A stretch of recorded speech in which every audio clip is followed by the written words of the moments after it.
Multiple fish chasing right now. Look at the left. 4 fish. Oh!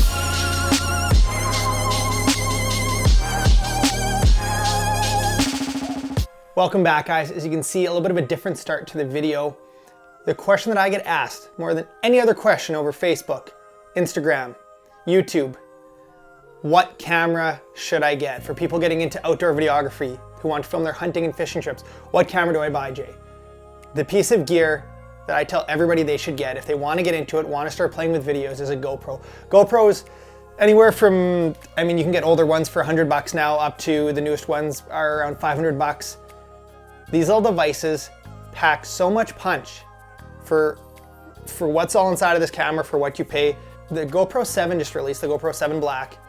I'm gonna go into the field, onto the ice, try to film an ice fishing video, mostly with the GoPro. We're gonna go over some of the pros and cons of it, and we'll see if it is the ultimate outdoorsman camera, especially for someone who wants to get into hunting and fishing. Lake number 3 today. First 2 lakes we struck out on. Number 3, there's some fish. We're marking fish. It's looking promising. We're using the GoPro 7. Like I said earlier, we're testing it out. I've had the GoPro, I've had a 3, I've had a 4, I've had a 5. Didn't get a 6, but now I got a 7 Black, and we're gonna put it through the paces. Few things that GoPros are not good for. Audio. Their audio is, they're not known for good audio, so that's one thing they've said has been improved. I'm wearing my mic today, so I'm gonna switch back and forth between the GoPro and my audio. So right now this is my audio, and now this is GoPro audio. So there's wind, so GoPros are pretty tough when there's any sort of wind. As well, GoPros are not great in low light. They're not low light cameras. We're gonna play with that as well. But anyways, we're gonna get fishing and try to film a little slow-mo. I'll try to film some 240. This camera does 240, 1080, which is absolutely insane. That means 240 frames per second at 1080 resolution. For those of you that aren't camera nerds like me. And we got Blaine Zirkin catching crappies, and I'm marking one right now. So we're gonna get going. We are marking right away. I know this is the GoPro video, but I still wanted to give you guys the flasher cam so you can see how many fish we're marking right now. So I know a lot of people don't like GoPros. They don't like that wide GoPro look. Well, the truth is, there's different GoPro settings. You don't have to have it on the wide setting. So there's super view, then there's wide. I'm not sure what all the settings are called in the new one, but then there's medium and then narrow. If you're looking for more of a cinematic look, you might want to go that narrow view. The super view is good when you're trying to fit everything in the frame. When you're doing chesty mode, the super view is amazing, but it also gives you that GoPro look.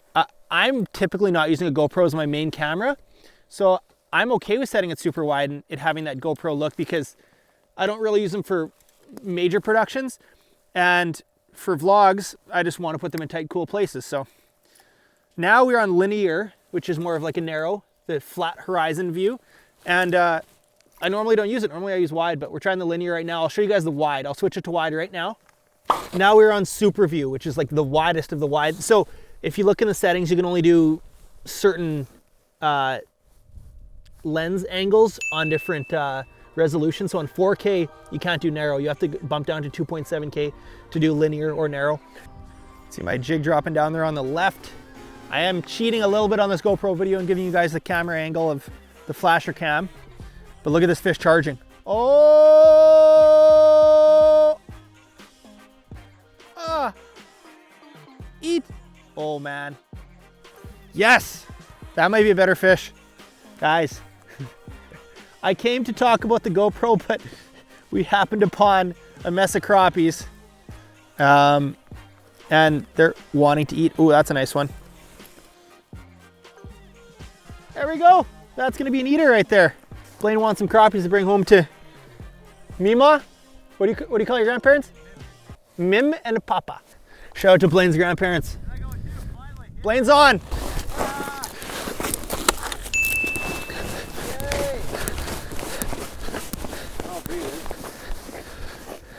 You got one, man. You got one. That is a baby. Yeah, there you go. Nice fish, Blaine. There, yeah. Yeah! Blaine, what is your experience with filming in GoPros? Filming in GoPros? GoPros? Blaine, what's your experience with filming in GoPros? Filming with GoPros, I mean, I had it on the, just kind of filming my day on the back of the boat. but like I've never really had any filming experience. I have zero. But it's pretty basic, isn't it? It's basic, and GoPros are easy to use, and I'm as basic as they come. What are you calling it? Another crappie? Could be a Cisco? spotted bass. Largemouth? Muskie? No, they're nice and. I'm gonna try to get a release shot of this one. The nice thing about these GoPros is they have the built-in underwater case, not like the old ones. So I'm just gonna slide it right underwater. So a couple flaws with the GoPro. I already talked about the low light capabilities and the audio, which I've not reviewed yet. So I'll be back in the office talking about this. So low light and audio are my two biggest concerns. Have they improved them? Are they good? Today's kind of a gray day, so it's really not great. I know GoPros are best with nice, bright, sharp sunlight. The battery inside is a lot better. It's still not gonna run you all day or more than like probably 45 minutes. Especially in the cold, they're just so bad. So what I do is I take the door off and I attach it to an external battery. It's okay. I wish they had a better option for that, but it is what it is. If you want to go for rolling all day, you need to have a bunch of 64 gig cards and you need to have an external battery pack and then take the door off. But I'm gonna catch a couple fish, add to this video with some hook sets.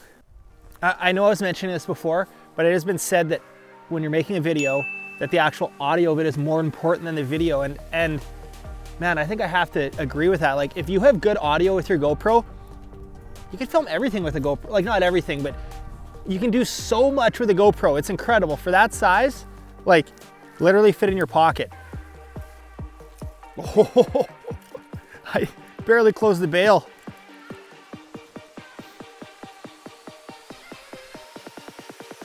Here we go, testing out the 240.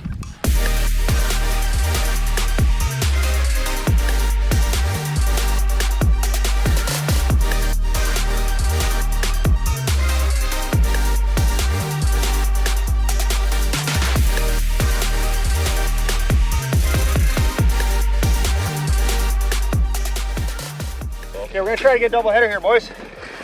And gals. There's girls too. Oh, he's chasing. Whoa. On. Get down there. I gotta hurry up. These tungsten weights are sweet too. So you can like fly down there, man. Yeah. Man, things are getting icy. Oh, racing. You gonna double it? Racing. My heart is racing. It was right there. I was just looking at you. Oh, he does have it. This is very, very, very small. Going back. I think that's very small. So we caught the biggest ones first. He's like a wind chime, this one. Drilling holes, catching fish. This feels weird having just this GoPro in my hand. One of the main features that they talked about with the GoPro 7 is it's called hyper stabilization, I think. It might not be the exact term, but it is. They say it's like a gimbal. So I'm going to keep this 24 frames per second, and I'm going to walk around, try to get some gimbal type shots of Blaine fishing. This won't be slow-mo, so I'll just be trying to see how smooth I can get it. And Blaine's probably going to keep hooking up because we're on him.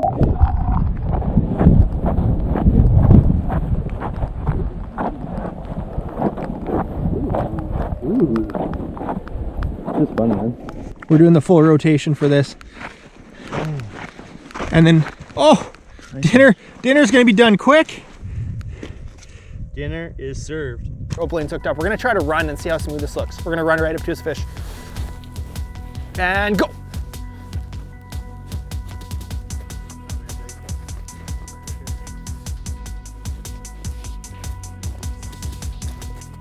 Gone. We'll see if this looks like a gimbal. I'm trying to run as smooth as I can. Woo! Does this look like a gimbal? Are you busy? I know I should be fishing. I'm gonna keep fishing right now. Multiple fish chasing right now. Look at the left. 4 fish. Oh! Oh, I lost him. That was absolute insanity. 4 fish chasing my bait. Blaine says these crappies are thick with 2 C's. I don't know what that means. The title of this video, crappies were thick with 2 C's. Blaine's got another fish. I've got 3 underneath me now, and one of them is chasing. And I'm gonna set the hook shortly. I think we're gonna have our dinner under control. Nothing wrong with that. I've caught bigger, but to have them biting this fast, look at them streaking up. Just insane. Such a nice crappie rod. This is a 36 light.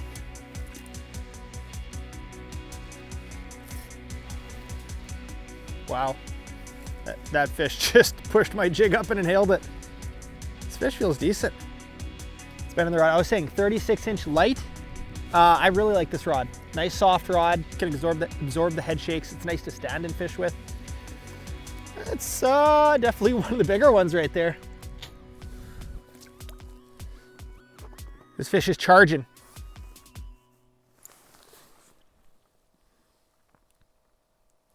He wants to eat it again, and he got it. Ooh, that is a nice fish. These are all cookie cutters, like 11 inchers, perfect eating size. We're releasing a couple, keeping a couple. This one we're gonna keep, and we're gonna call it a day right there. We're done on the lake for now. I am looking forward to putting this footage onto the computer, and I will meet you guys back in the office. All right, so I've had a chance to finally edit the footage, pick it apart a little bit, and I'm gonna critique it a little bit. Talk about what was good, what was bad, and the first thing I want to talk about is the hyper smooth stabilization. This was the top selling factor of the GoPro 7 and the biggest change they said beyond the other GoPros.